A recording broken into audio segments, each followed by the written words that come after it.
Continuing our commitment to keep you informed during Decision 2024, we are inviting every candidate for federal office into the 12 News studios. Today, we're focusing on the race for the U.S. Senate seat that's being vacated by independent Kyrsten Sinema. So we're working with Democrat Ruben Gallego's campaign to get a time to bring him in here to 12 News, but today we are joined by Republican candidate Kari Lake. Hello, Kari. Thank you for coming in. Appreciate it. Happy to be here. Don't hold your breath on Ruben. I have a feeling you may not get him, but we hope you do, because it's important for him to talk about what he's done to our country. Good. All right, let's talk. We just talked about Kyrsten Sinema here a second ago. She came up with a bipartisan bill, or helped craft it, that didn't pass earlier this year for the border, and taking a look at the border.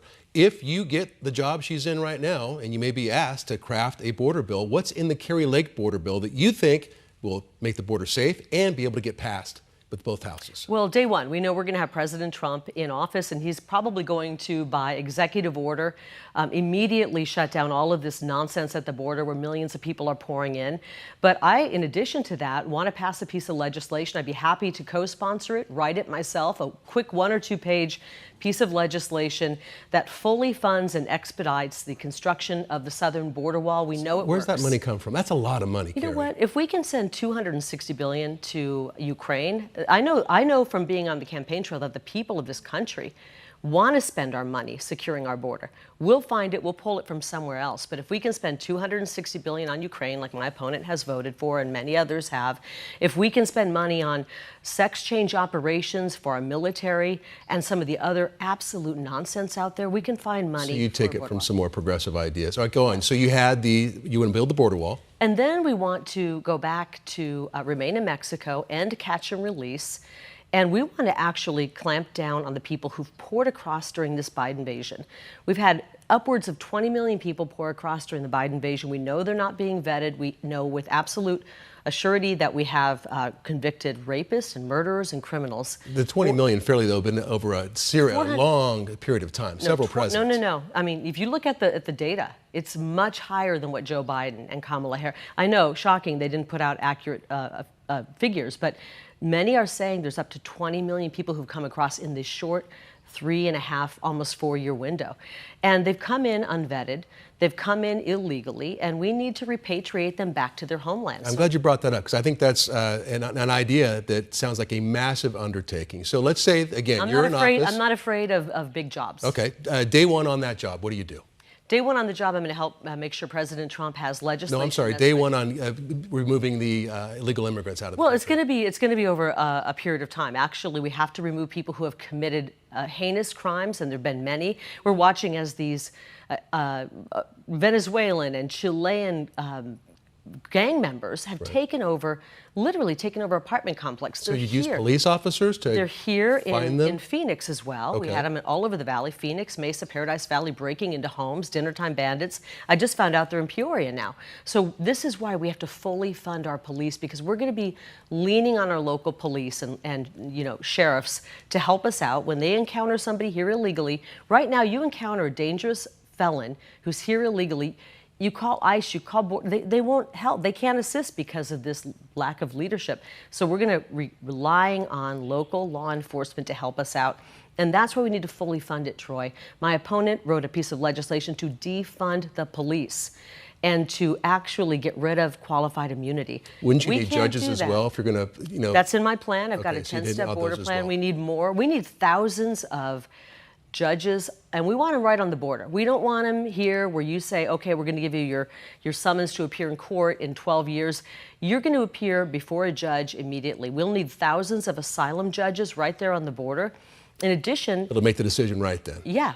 Right away. 97% of these asylum cases are fraudulent. It's a bunch of baloney. 97% of them are. This has been a free-for-all. Joe Biden and Kamala Harris, with a wink and a nod, with their rubber stamp, Ruben Gallego, have allowed the whole world in. And our backs are breaking. We can't take it. And I've seen numbers that say it's closer to 90%. But by any means necessary. It's that critical, Troy, because it bleeds into our economy as well. Supply and demand on housing. If you're looking for a rental, an apartment, a rental out there, we're competing now with upwards of 20 million people. We haven't built enough housing. I'm glad you brought that up, because you have an interesting housing plan. You said you want the federal government to help with like mortgage assistance. Tell me about that plan. Not necessarily down payment. You know, we heard Kamala Harris say $25,000, everybody who wants to buy a house. We know what would happen with that. The price of every house would go up $25,000 because people would realize everybody had an extra $25,000. There's a better way to do it. There's a better way to do it. When a house or an apartment or a condo goes up for sale, get the person who wants to buy that to get the deal, make the offer, and then it'd be better off if we actually made an assistance to help them bring down the mortgage rate. So you'd buy down the rate with federal dollars? For an example. For anybody? Under President Trump, 2.77 was what the mortgage rate was. Now it's upwards of 7%, even higher for some people, depending on your credit. That means the average monthly mortgage payment has gone from $1,300 to $2,700. You know, what it really matters is what you're paying per month, right? Right. Because if you're doubling your mortgage payment, you can't afford a mortgage. My kids have said to me, and I think our kids are about the same age, no matter how hard we work, if we work every waking hour, we still won't be able to save enough to buy a house. But you would use federal money then to buy down that interest rate? I think for first-time buyers or people who can qualify for the house, right now this young generation can't get into it. Now these are not programs I want to be long-term. We need a little bit of help right now to get through this dismal economy and the damage that Kamala Harris and frankly Ruben Gallego have done. Same thing with our seniors. There's so many seniors out there, and if you're watching right now, I know you're struggling. I've seen seniors, they're on a limited fixed income. They're watching as they maybe even paid off their house, but they can't afford the monthly payments now because electricity has gone up, food prices have gone up, everything has gone up. What would you do about raising prices, about inflation? What we would do about that is right now, these seniors right now on a fixed income are barely keeping up with their monthly expenses, and then they get a property tax bill, and they can't afford it. They're a couple hundred behind on a property tax, and now the government's coming in trying to take their house. You would lower their property taxes? I think we need to do some assistance for seniors in the short term until we can get out of this nightmare Kamala economy and get back into the Trump economy to prevent them from going homeless. My fear is that we're going to see hundreds of thousands of people in the next several months either slip into poverty or worse yet, slip into homelessness. And we're not talking about people who've been using drugs and are chronically street homeless. We're talking about people who just can't get by. Yeah, the economy is I talked to a woman, and I people. mentioned this in our debate. If you'd like to look at the debate, go to my social media, it's right there, or you can go to Rumble or YouTube and check it out, because I think if you look at that debate, you'll realize there's only one option for U.S. Senate. We got to go with America first. But in my debate, I talked about a woman in the West Valley, an older woman. She's retired, and she said, Kari, for decades I used to volunteer at the food banks. I would, during the holidays, bring food to people at the food bank. Now I find myself going there and putting my hand out and saying, can you help? The economy's been tough on a lot of people. We're running out of time, Kari. I'm sorry. So can we talk about abortion a little bit? You said that you are supporting all the states to make their own decisions. That's right. On what's going on here. And you said you do not support a federal ban on abortion, nationwide ban, correct? And you were actually very timely with your ballot. You got your ballot in very quickly, right? You've already voted, which is good. So we've got Prop 139 out there, which would basically put the right to an abortion in our state's constitution. How'd you vote on that? I think everyone knows how I voted on that. I think that what we have as a law right now, yes or a no? I voted for the current law that we have, which so is a no on 139. A no on 139. Yeah. I voted for the current law we have. Listen, the current law we have, it was signed into law by both the Democrats and Republicans. It's truly bipartisan, and it's an abortion law that goes up until about 4 months of pregnancy. You know, Ruben Gallego, all he wants to do is drive a wedge on a very personal issue. He spent $40 million on attack ads on abortion. Think how many women and babies that could help. What I want to do as a U.S., and he knows full well, by the way. You spend a lot on advertising too, Kari. Nowhere close to him. I don't have George Soros supporting me. I don't have leftist billionaires supporting me. I have not spent that much on advertising because I don't have money coming from ActBlue questionable sources. And so, but $40 million on an issue that's not going to be decided in the U.S. Senate. He knows that full well. I agree with Ruth Bader Ginsburg. I agree also with the Supreme Court. This is an issue for us right here in Arizona. I want Arizonans to decide. And if Arizonans decide that that proposition is what they want, as your U.S. Senator, I will respect that fully. And as your U.S. Senator, I will not push for a federal abortion ban, but I will push for pro-family legislation. You know, 60% of women who have an abortion say that if they would have had a little bit of financial help or a little bit of emotional help, they would have kept their baby. If that's the case, then we're failing as a society. Why aren't we giving women more help, giving them more options? So I want to work on that. To do that. Because we all know, I mean, you're a father, I'm a mother. It's a real beautiful gift, but I hate the thought of anybody walking into an abortion clinic choosing that because they can't afford their baby.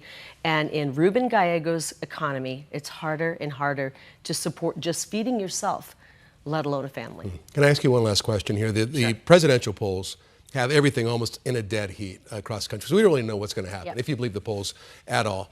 Is there any fear in you that if Donald Trump loses this race, we may see some violent protests? Not from our side. Not from our side. I was just with President Trump. I had a chance to chat with him before the rally. He called me up on stage. We have a really good relationship. If you go to a Trump rally, there's some of the greatest people there. They love this country. Frankly, I love all Americans. You know, Ruben Gallego called Trump voters dumb and the worst people in the world. I would never say that about people who vote for Democrats. I love everyone in this state. For many years, I did what Troy does. I was in your home, and I never asked, are you a Democrat? Are you a Republican? I truly love the people of this state, and I don't know how we could ever elect a Ruben Gallego, who's already said he hates more than half of our state. President Trump, the MAGA movement, the America First movement is truly about bringing all Americans together. Doesn't matter if you're Republican, doesn't matter if you are independent or Democrat. If you want a safe, secure border, fully funded police, return to quality of life in this beautiful state, and if you want your kids to get a quality education, not an indoctrination, oh yeah, and you want world peace, then you're offering quite a bit. No, that's what, I mean, honestly, we are going to give you that. We are about to go into the greatest decades, hopefully longer than that, in American history. I truly have the greatest amount of optimism about where we're going.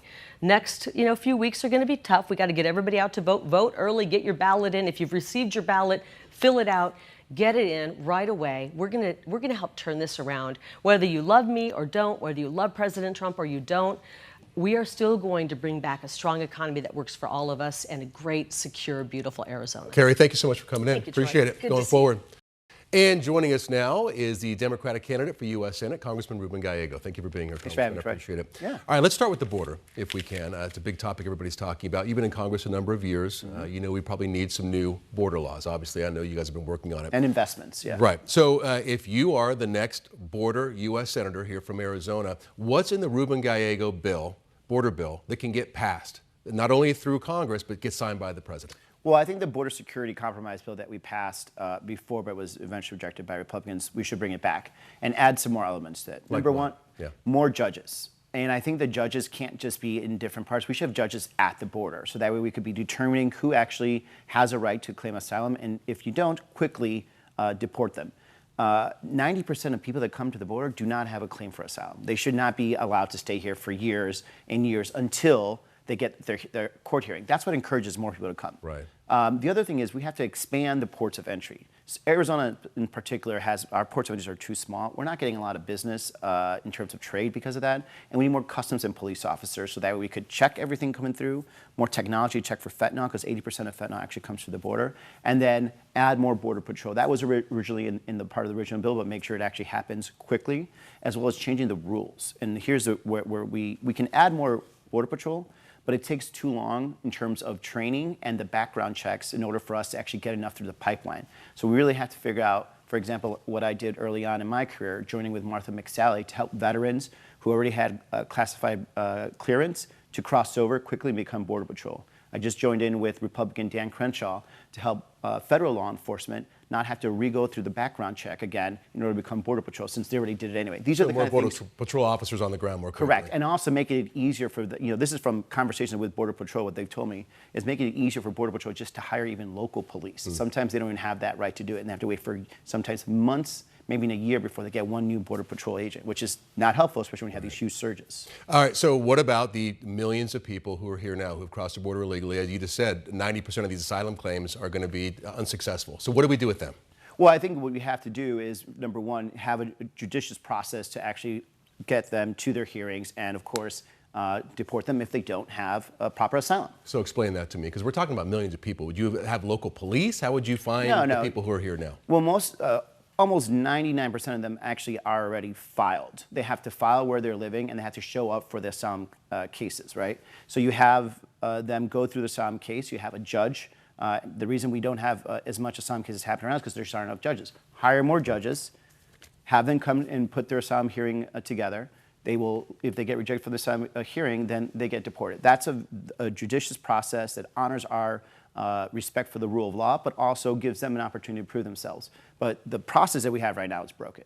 Because right now it takes an average of 5 to 7 years for your first asylum hearing, and then the second one, if you appeal, will be another 2 years. So for 9 years, a lot of them will still be here. Now that's why they're abusing the system, because they know that they're not going to get it. If they, But wouldn't you need a massive amount of people to go out and find these people, and then, like you said, more judges to? Because at some point, a judge has to look at their cases before they're deported. Right, that's what I'm saying. You have to hire them more judges so Right. so that you could actually give them their case, and then they get deported. Most of these asylum, and I say most, they want to go through the process. They know that if they actually get an asylum hearing and they win the asylum hearing, they get to stay. If they don't, then they're going to get deported, but they rather take their chances and get here legally than not. So this is why doing this in the best manner that honors our due process, have as many judges as possible, and then go through the process that happens already. If you get rejected for asylum right now, you will get deported. That's just how it is. And what we're doing right now is making sure that there is due process with more judges here. And turning them around right there at the border if they're not going to have their asylum. Yes, and that's Okay. that's the second key. That's the big change. Yeah, that would be the big change. Bringing the judges to the border so that way they don't end up here for 5, 7 years or anything else like that. All right, let's talk about the economy. That's the other big issue that I think a lot of voters are talking about. We've talked about inflation. It has slowed down a little bit, but the cost of living is tough for a lot of people. Yep. The Republicans are talking a lot about energy costs and more drilling and things like that. What would be your solution to help this economy? Well, I think the drilling wouldn't help Arizona. We have no drilling here, but we actually bring down energy costs. Yeah, I think the biggest thing we need to do in terms of energy costs is actually invest more in renewable energies as well as nuclear. And in Arizona, we have a growing problem, which is caused by two good things. Number one, we have a lot of people that are moving here, and we have a lot of high-tech, high-energy consumption industry that's moving here. We need to make sure that we grow our opportunity to actually have low energy costs. And while I like renewables, that can only be a portion of it. We're going to have to amp up our nuclear capability. How do you amp up nuclear at this point? That's a massive investment. Two things. Number one, so we work with what we have with Palo Verde, make sure that we keep it operable, and if you can add another generating station there. Two, there's also so you'd want to add a fourth reactor to Palo Verde. Yeah, from what I understand, it's cited for actually 5. The other thing is there's new technology coming out called small modular reactors. These are reactors that require less water and have less of a regulatory time to get built. So they get built in 5 years. I want to place them in areas where we're actually decommissioning these coal mines. So number one, you keep people employed, but number two, you're actually keeping stable power. The other thing about these type of new reactors is that they're stackable.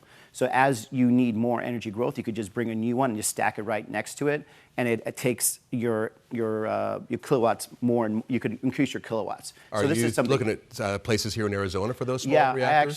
So I particularly want to cite places that are closing down. So for example, if you have areas like St. John's, they have a coal power plant that's going to be shutting down in 2031. I want to work with the community, and we've had some conversations already with community leaders, including the mayor of St. John's, to see if they're interested in this, and see if we could, number one, the community needs to have buy-in, but number two, citing those places because it's beneficial to them for jobs, but also it's cheaper for you per kilowatt to building it next to places that already have transmission lines. So old power plants have transmission lines. So all you're doing is basically changing the generation of the energy from coal to nuclear. Well, nuclear is clean-ish. I was just out at Palo Verde, and a big part of Palo Verde is all their spent fuel. Yes. That's going to be dangerous for 30,000 years. Right. What are you going to do with that? Well, look, it's definitely clean-ish, but it is definitively more cleaner than burning fossil fuels, right? And storing it on site is one option. The other thing you don't have to understand, but the small modular reactors actually produce way less nuclear waste than your modern nuclear power plant. As well as there are other new technologies for full nuclear power plants. They're moving from fission to fusion that would actually end up being cleaner too. All right, we just had a story on our newscast a couple of days ago. 250,000 people moving to Arizona in the last year. 700 people a day. Yeah. I said, imagine a crowd of 700 people. They're showing up every single day. Housing's a real issue here. Real and the cost of housing. All right, I know it's tough solutions for those. What would you do?